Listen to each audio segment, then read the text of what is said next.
Hey, so this is the Babysitter live review because still having a lot of problems with my vision, but I wanted to get this out there.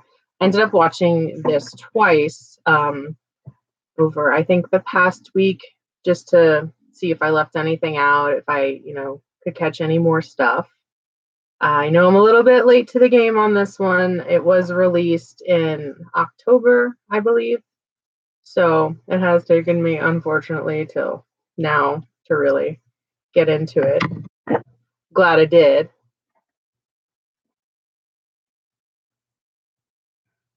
So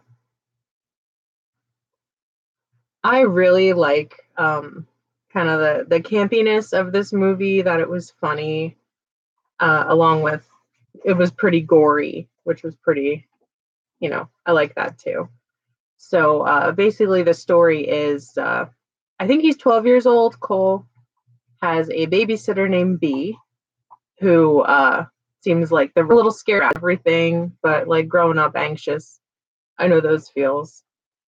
Um, where the movie picks up, he's going to get his flu shot, I'm assuming, which he's pretty freaked out about, which, I do that for a living. I give people shots, so kind of can understand the anxiety there. Um, gets talked down a little bit by whom I'm assuming is the school nurse, and he then has conversations with his friend. I can't remember what the heck her name is now. Like his essentially his only friend, other than B in the movie, is one of his neighbors. And it's funny the way they kind of mess words up, like the Protestant instead of prostitute, and he kind of had to Google orgy at a certain point. But the meat of the story is when his parents, like, we're assuming that they're going away on a trip because they're trying to save their marriage so they can go bang it out in a hotel. And B is supposed to stay with Cole for the weekend, and he thinks everything's going great. They've kind of like, I felt like the slow mo montages of it were a bit unnecessary because that got old kind of quick. But it was showing, they know all the lines to their favorite movie. They're hanging out. They're giving, what their dream team would be in space, fighting the big bad, which was definitely awesome. Nods to different genres. I enjoyed that. And he finds out, unfortunately, trying to stay awake past when he would, that B has a bunch of friends come over for a not so nice kind of ritualistic slaughter, as the young kids say. Um, she attempted to kind of drug him with a shot with a whole bunch of stuff in it so he'd stay asleep. Didn't work out that way. It's interesting how they introduced all the characters with the spin the bottle, and it lands on the person, says their name. I'm like, oh shit, it's that girl from Pitch Perfect because I was forced to watch those movies. And then it's the guy from Vine. Again, I have Mr. Reanimator here, because it is live. I can't start it myself right now. And then if anyone shows up and has anything to comment or whatever, he can let me know and we can address it. So somebody else is here, not just in the house. Um, yeah. So, anyways, he does kind of proclaim his love for her in her reference to Godfather 2, which was freaking adorable. And then unfortunately see something incredibly horrific. The sacrifice that they needed for this pact that we find out later is a demonic pact that you will become extremely successful, get everything you want. I feel so bad for the kid that it happened to, because I think Cole watching it was like, oh, I'm that awkward kid. If B can like saunter up to him and love him, he's probably thinking, vicariously that could be him. And he's in love with her because she's freaking awesome, let's be honest. And then the whole like, stabbing in the head thing, and he has a greater purpose. And then he says, I don't want to have a greater purpose, which was freaking hilarious. Did he just say porpoise? And they're making fun of him. You know, typical like douchebag, stereotypical kids. And proceed to do what any rational kid would do and contact the police, let them know what's going on, and it kind of goes from there. That's where the action really starts picking up, which was very cool. I felt super bad, you know, when he's trying to reason with them, when he's tied up. They're like, "What did you see?" You know, after they got his blood sugar did dip and he passed out and he woke up tied up and he was like, "Why is that guy not wearing a shirt?" You know, why is that your first question? You know, as a 12-year-old kid, you're just like, what the fuck? You know, devil sacrifices and everything, but why not wear a shirt? He's not into the beefcake thing, obviously. So I thought it was interesting that he kind of played on him being a 12-year-old boy and not really knowing what was going on to try to get himself out of that situation while trying to very conspicuously cut himself out with a pocket knife. And he was trying to convince all the teenagers, you know, the reason why he was so suspicious and everything was, you know, they stole his blood for their orgy, which he wasn't completely sure what that was. So it was, you know, it was super convincing to that group of people, like, oh, it is just a big misunderstanding and everything will be fine. And then the cops showed up and then shit really went down. And there were fire pokers being thrown through people's faces and titties being shot, which was freaking hilarious. You know, I that's one thing, like it was funny probably for that moment of the gag, but like as they drew that part out through the movie, like, you know what, get over it. Like, just die, just bleed out. You're good. So from there, it goes to a kind of. It reminded me of Home Alone, the way that the Vine guy, I can't remember his name for the life of me. I think it might have been Zach in the movie, had died completely accidentally though, but it was pretty gnarly. I did enjoy that. And then Sonia, chick from Pitch Perfect, you know, chasing him under the house. There's a scene with a spider that I completely like at the beginning of the movie. Cole's mom is putting traps under the house, which I can totally relate to because we have traps everywhere because we live in the country. There's a lot of mice, but there's like gargantuan spiders in this movie hiding under the house, which is a little unsettling. And there was a part where he's hiding under like a sheet and you just see it like walking down. And you're like, nah, nah, that's enough horror for me. I'm good. So he does get his way out of that. The part I thought was really interesting was what's his, I think it's Max, the jock, the quarterback, is just chasing him down, trying to get him, and then sees his bully from earlier in the movie just egging his house. And he's like, what the fuck? And like marches him pretty much up to him and was like, you need to take care of this shit now. Like, you need to stand up for yourself and blah, blah, blah. Like, mid choke, like, he's just killing this kid. And he's like, what the? Is that guy egging your house? And he's like, yeah. So tries to stand up for himself. I thought he did a pretty decent job given, you know, he can't really fight back on his own too well, but he did, you know, kind of do a little cry for help there as well, like, hey, there's a bunch of dead people in my house who need help. So I mean, A for effort, but didn't really work out too well. Got a little egg smashed on his head. And that the way it goes down with the quarterback is also pretty interesting. Like, Cole's just a super lucky dude apparently, but I don't want to spoil too much. So definitely to watch, you know, find out what happened from that point on. I would definitely check out the movie. It is on Netflix currently. I believe that McG did it. And I know there's a bunch of other movies. You feel bad that he's kind of put down everywhere, school, home, you know, can't get away from it. So you really do want to live through him and see him do it. So if I were to give this a rating, I'd probably give it like probably a 4 out of 5 or like a 3.5 out of 5. Like I said, some of the montage parts were just unnecessary to me. I don't know if, you know, the director felt like they were necessary to make it feel like more like of an 80s movie, You know what I mean? That kind of montage, like, getting undressed really slowly to like slow dive into a pool, or when they're rocking out to music after the parents leave and it just feels like it goes on forever, or, that kind of stuff. Definitely enjoyed the music choices, especially the Queen at the end. I loved it. It's very, very good. Um, I thought the acting for it being like a lot of child acting, usually that doesn't go too well, and I was really impressed with how everyone handled it. It felt like it was real. I just really wanted to sucker punch that bully kid that was just driving around going ooh ooh. I'm like, fuck you, kid. Like, no. So pretty solid movie. From what I could see, can't see that well. I thought that the gore was really good. I thought the kills were pretty convincing. I liked that they mixed it up a little bit with, you know, ways that people were offed and choice of weapons. That was pretty neat.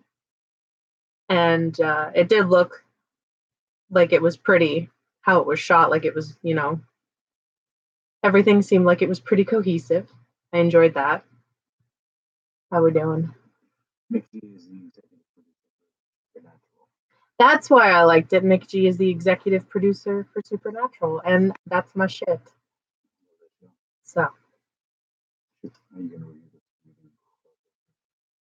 we could review the Scooby Doo crossover. That's what, next Thursday? I think is. Gotcha. He also directed Terminator Salvation. I don't recall ever seeing Terminator Salvation or Charlie's Angels, because Charlie's Angels is not my. I feel like the last Terminator I watched was the second one because Eddie Furlong is in it, and hello. Oh god, the Duff. Anyways, I've been trying to convince Mr. Reanimator to watch The Babysitter with me, and it got to a point where I was like, you know what? I'm just going to watch it myself because I'm impatient and I'm sick of waiting. And he didn't seem to have too much interest into it. But I thought the trailer was cut really well. I felt like it didn't give a whole lot away. Like, you knew some shit was going down. You didn't specifically know what was going to happen. They did a very good job of hiding why she was killing the people. Mm-hmm. But then you said there was, like, for the impact or whatever. I was like, oh. It wasn't just killing for killing's sake. It was killing. You had to get the sacrificial blood, and then you had to get the blood of the innocent to put together to then recite, the spell, and then have everyone's dreams come true, which they honestly didn't seem bothered. Like, sometimes in this kind of scenario in movies, there's always that one person that's like, I can't do this. It's wrong. Killing is wrong. And they're like, no, I can't wait for, my first LP to go platinum. Like, this is going to be amazing. They were just real shitty about it. Apparently Bella Thorne's in this. She was the cheerleader. Yeah, she got her titty popped. There's an interesting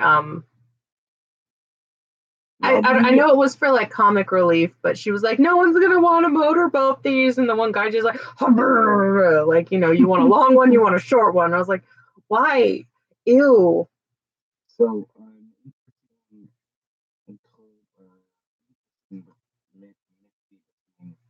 the movie that Robbie and Mel is actually in both movies. Which one's Robbie and Mel? Robbie and Mel is he's actually the younger brother of Stephen and Mel, who plays Green Arrow. I know. But he was he the jock? Okay. I can't see anything, so holding things up to me is just not. What was his name? It's specific way that I'm not going to specify what it was, but they're very bad at character names. That's fine. So this versus the Duff, I 100% more so enjoyed this movie. I was forced to see the Duff when it did come out. You guys have any feelings about the Duff? Could you somehow turn that into a horror movie? Do you think you could turn the Duff into a horror movie? The Babysitter. Any questions or concerns about The Babysitter? Well, then concerns of he called me Ray Funny. Anything. Hit me with something. Could you make a horror movie out of The Duff, Anthony? Have you ever seen The Duff? Don't see it. It's not worth it. It is a horror movie. It's kind of.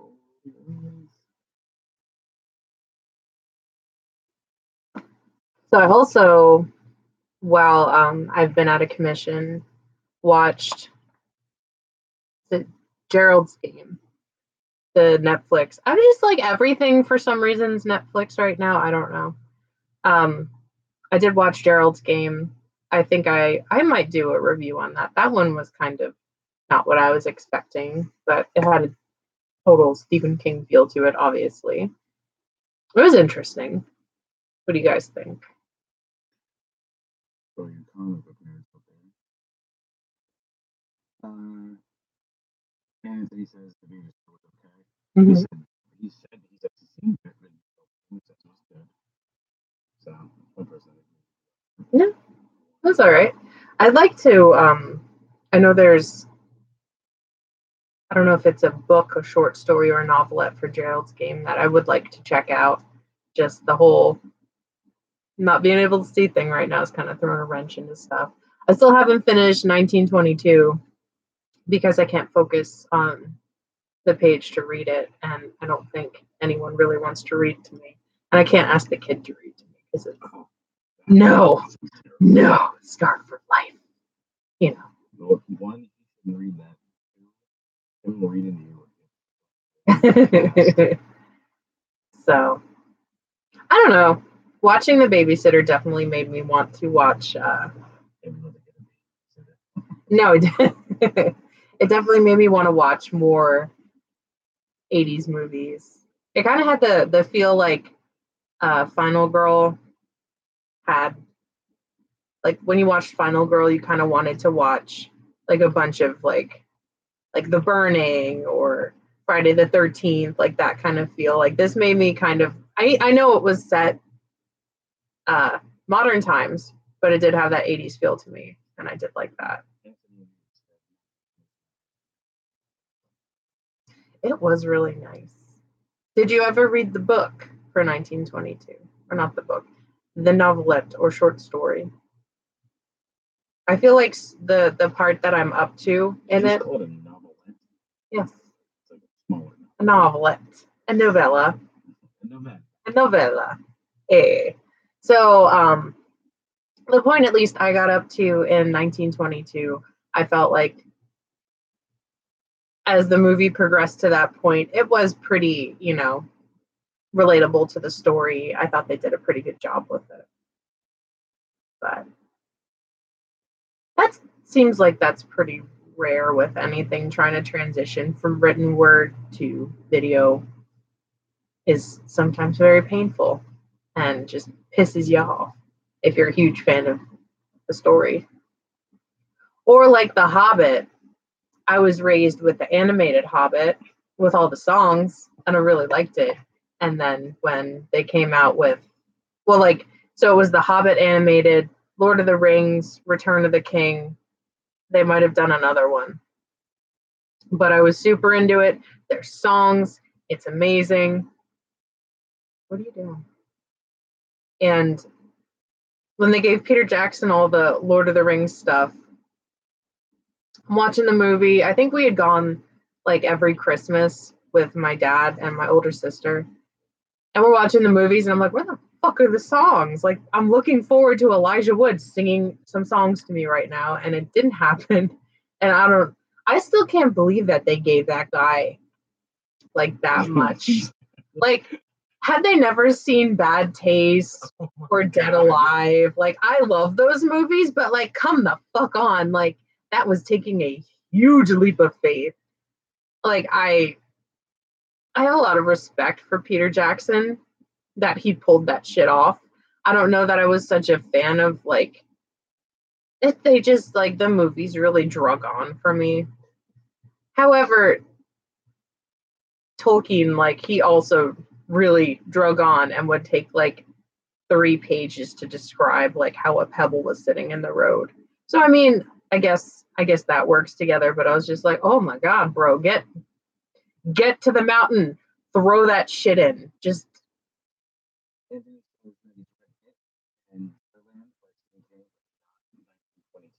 oh, I remember reading it probably way too young. I haven't read it. What? Oh my god. So the scene from the It miniseries, I was on many swim teams as a youth, and the one shower area in the swim in the community center was set up completely like that one scene with Eddie from It, and just like you have like chlorine on you and you're itchy and you're just like, I have a lot of eczema. So I was like, I need to rinse this off. And I'm like, walk in and I look in there and I'm like, fuck that. And I just get dressed. And then we're in the car and they're like, who the fuck smells like chlorine? And I'm like,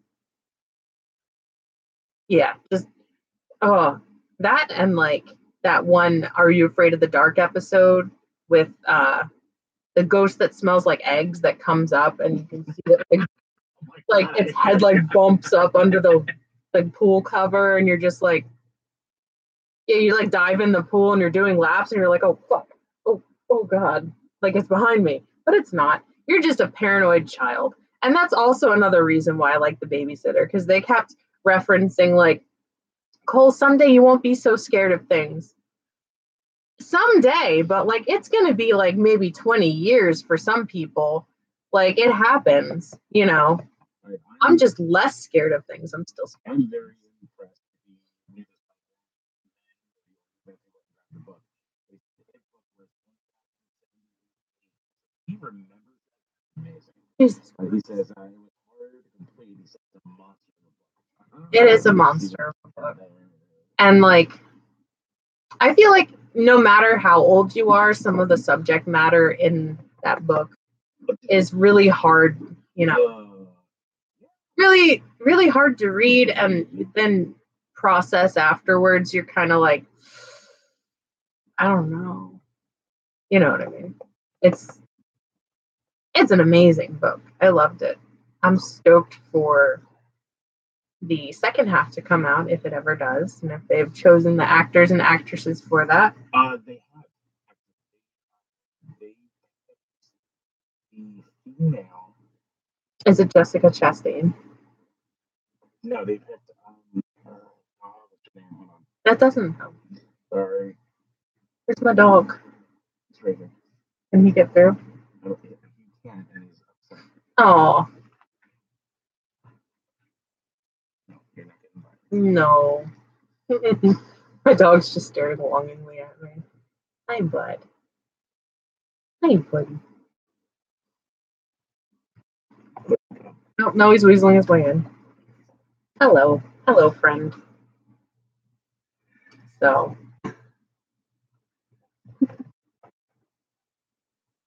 Go ahead. Go ahead. Go ahead. You're a good boy. Go ahead. Trying to get out of his way. And they say pit bulls are so scary. He thinks he's a poodle. He is my poodle. All right, Ray, do you believe that It reboot was a masterpiece? Like certain people are making it out. No. I mean, I really liked it. I thought it was beautiful. I loved the scenes with Georgie in the beginning. And I like that there was a cat in it that was just like watching, because that's exactly how a cat would react. She'd be like, I've seen some shit. But I really enjoyed the chemistry between the kids. I thought it was a little more believable than the miniseries. However, I missed that there was no Seth Green. He could probably still play a kid, but no shade. I don't think that it was like the greatest thing I've ever seen, but I for sure enjoyed it.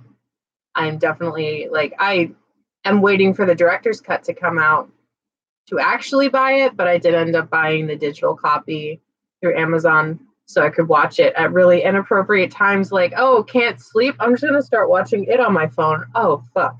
Because then you hit that irrational point at night where just everything scares you. I have one of those armchairs that has like the arms out like this. Not an armchair, it's a pillow with the arms. You know what I'm talking about. Like everyone's grandparents had them in their beds. I have it on top of the portable air conditioner in our room. That's not portable because we never move it.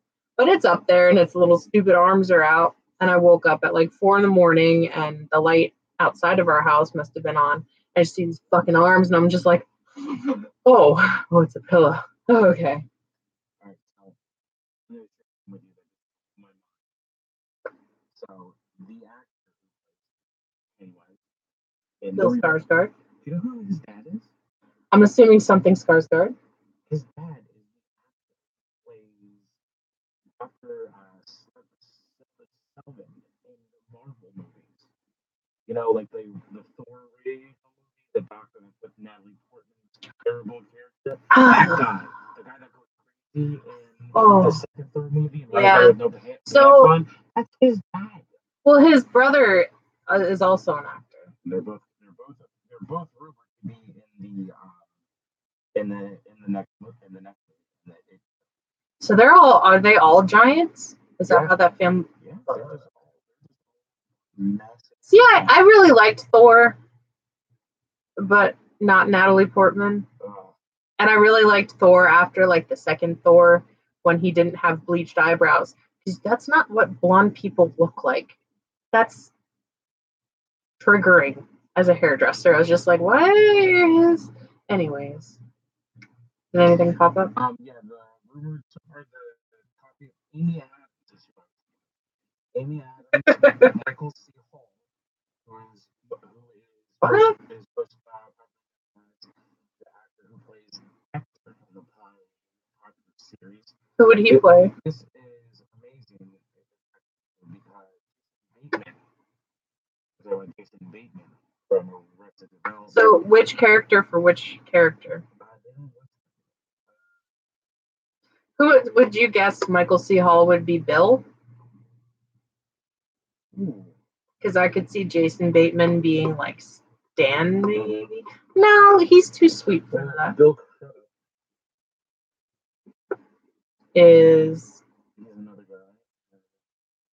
David Oyelowo, who is apparently a concert stage actor from the London Academy of Amy? Sam Rockwell, Simon Baker, who is he's known as from the Mentalist. Oh, David Oyelowo is the guy who played Dr. King in Selma. Okay. So this is legit, just all hearsay. This is IMDb. This is IMDb's reporting. As its sequel cast, but Amy Adams, I did hear from multiple. I kind of sources don't want her to be bad. I think they really kind of Amy Adams popular. There's more than one redheaded celebrity. I'm allowed to use the keyword. Can you check the comments? Right now.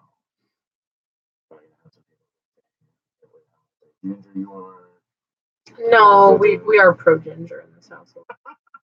Oh my god, Anthony. Oh my god, this is so great. Oh, Brian. Hi, Brian. Hey, bud. Alright, oh, my dog just bum rushed in here. The dog thinks you're calling. Oh, buddy. I know. No, I think Brandon let him outside. Alright, pay attention. Ray, do you believe did that? I agree. I was like, no, it's just not. Anthony, cool. This is great. Okay. Fuck, Mary, kill. Wes Craven, John Carpenter, Sean Cunningham. I'm not even gonna get mad as long as you say it in the right order. Oh. Let's see. Is John Carpenter, Wes Craven, And Sean Cunningham. and Sean Cunningham? I would kill Sean Cunningham. Yeah, that's right.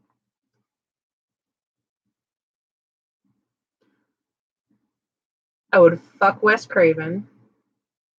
And I would marry John Carpenter. Why? Because I feel like Wes Craven's probably into some freaky shit.